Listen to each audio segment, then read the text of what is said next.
Hi dears, welcome back to my channel. Madurai கறி தோசை எல்லாருக்கும் பிடிக்கும், பிடிக்காதவங்களே இருக்க மாட்டாங்க. ஏன்னா நான்வெஜ்ஜு சாப்பிட்றவங்களுக்கு அதெல்லாம் ரொம்ப பிடிக்கும். கண்டிப்பாக எங்கள் ஹஸ்பண்டுக்கு ரொம்ப பிடிக்கும். சரி, எப்போது ஒரு நாளைக்கு வெளியில் தானே சாப்பிட்றோம், வீட்டில் பண்ணி பார்க்கலாமே அப்படின்னு சொல்லிட்டு நேற்று ஒரு 1.5 கரண்டி மாவு ஊற்றுனேன். கொஞ்சம் தடியாக இருந்தால் தான் நல்லாயிருக்கும்.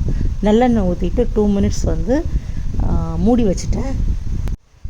மூடி வச்சுட்டு ஒரு இருந்த அந்த கிரேவி, அந்த மட்டன் எலும்பு இல்லாமல் போட்டால் தான் நல்லாயிருக்கும். அந்த கிரேவி மட்டும் எடுத்து போட்டேன்.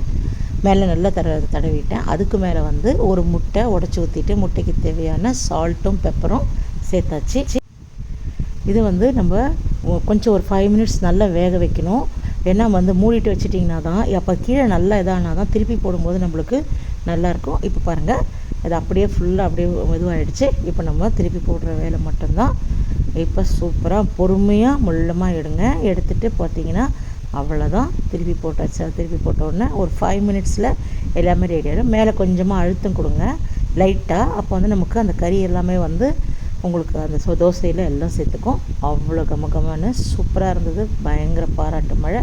இதே மாதிரி நீங்களும் வீட்டில் ஏதாவது ட்ரை பண்ணி ஹோட்டலில் சாப்பிட்றதுக்கு பதிலாக செஞ்சு பார்த்தீங்கன்னா ஹெல்த்தியாக நல்லாயிருக்கும். ட்ரை பண்ணி பாருங்கள், எப்படி இருக்குன்னுட்டு எனக்கு கமெண்ட்டில் சொல்லுங்கள்.